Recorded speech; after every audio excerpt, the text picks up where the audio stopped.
আসসালামু আলাইকুম। আলহামদুলিল্লাহ ঘুঘু পাখির বাচ্চা ফুটেছে। তো এর আগেও দুইটা বাচ্চা হয়েছিল, আবার আজকে এখন পর্যন্ত দেখতে পারিনি, এখন একটা দেখতেছি। তো সেজন্য আলহামদুলিল্লাহ। তো ছেলে পাখিটা তা দিচ্ছে আর মেয়ে পাখিটা নিচে। তা আমি একটু জুম করে আর কি আপনাদেরকে দেখাচ্ছি। আমি আজকে রান্না করব ছড়া কচু দিয়ে চিংড়ি মাছ। তো এখানে তেলের মধ্যে আস্ত জিরে দিয়ে দিয়েছি। এখন দিয়ে দিব পেঁয়াজ কুচি আর মরিচ।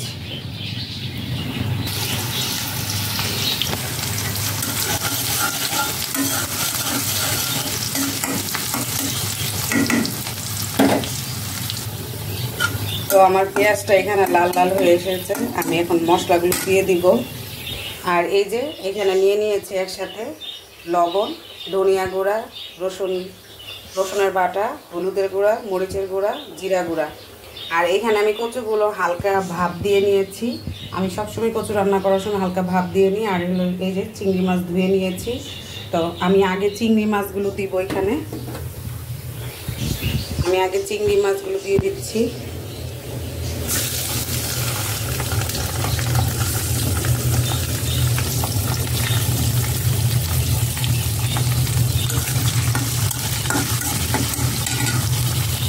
তারপরে আমি মশলাগুলোতে হালকা একটু পানি দিয়ে মিক্স করে এটাতে দিয়ে দিব।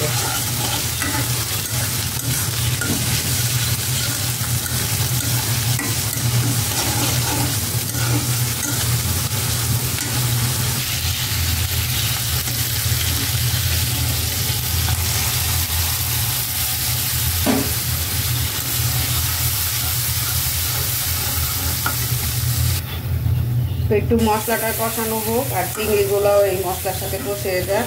তারপরে আমি কচুগুলো দিয়ে দিব। তো আমি এই রান্নাটা এর আগেও শেয়ার করেছি কিনা আমার তেমন মনে নেই, কিন্তু এভাবে কিন্তু চিংড়ি মাছ দিয়ে কচু রান্নাটা কিন্তু অনেক স্বাদ, আমার খুব পছন্দের। এর জন্য আর কি আপনাদের সাথে শেয়ার করা। কচুগুলো দিয়ে দিব।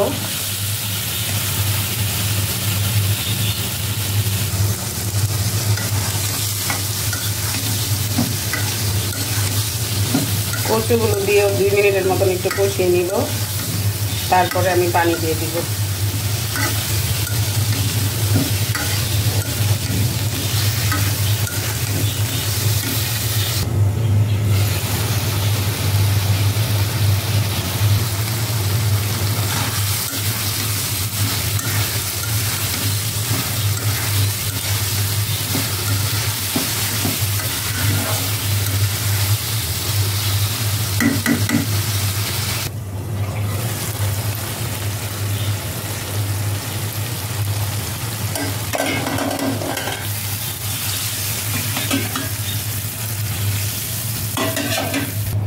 তো একটু পানি দিয়ে দিলাম। এখন দেখা যাক হতে কতক্ষণ লাগে।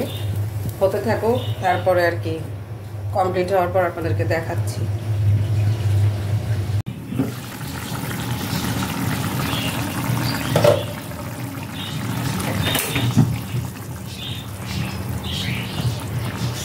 তো আমার তরকারি রান্না কমপ্লিট, কচু দিয়ে চিংড়ি মাছ।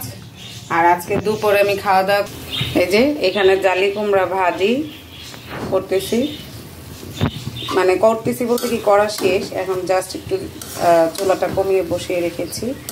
তো এই তো জালি কুমড়া ভাজি আর কচু দিয়ে চিংড়ি মাছ আর ভাতও আজকে রান্না শেষ। এখন একটু পর খাওয়া দাওয়া করবো।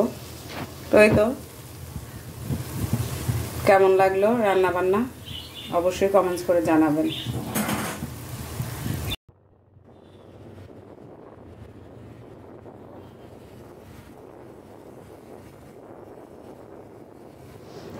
সন্ধ্যার নাস্তা খাবো বলে বের হলাম। বরের নাকি থাই স্যুপ খেতে ইচ্ছা করতেছে, তাই আমি আর আমার বর বের হলাম। বাসার পাশে রেস্টুরেন্ট আছে একটা, বেশি দূরে না, ইউরোশিয়া রেস্টুরেন্ট। এটার ভিডিও এর আগেও অনেক ভিডিও করা হয়েছে, আমার ব্লগে আছে। তো এখানকার খাবার দাবার কিন্তু অনেক মজাদার। তো এটা হলো ইসিপির দিকে আর কি। তা আমরা এখন ওদিকে যাচ্ছি। আর আসলে কি মনটা ভালো না, এক তো বোনকে নিয়ে কোথাও যেতে পারি নাই, বোনের সাথে আলহামদুলিল্লাহ অনেক ভালো সময় কেটেছে, কিন্তু এখন এই যে রেস্টুরেন্টে গেলে আপুর কথা মনে পড়বে আর কি। আর পায়ে অনেক ব্যথার জন্য ভালো লাগে না কোনো কিছু। তো ওই তো রেস্টুরেন্টে চলে এসেছি আর অর্ডার করেছিলাম অন্থন, থাই স্যুপ আর চিকেন ফ্রাই। তো ওদের খাবার দাবার বরাবরই অনেক মজাদার, কিছু বলার নাই, আমরা সবসময় এখানেই খাই।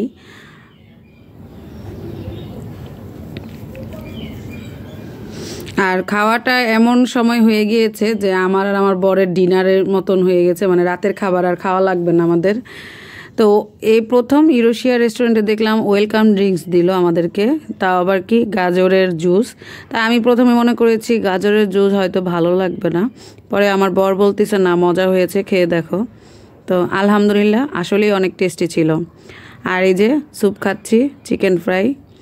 আর আমার তো স্যুপের সাথে অন্থন লাগবেই, তাই আর কি অন্থন অর্ডার করেছিলাম। তো এই তো ওদের খাওয়া দাওয়া বরাবরই অনেক ভালো।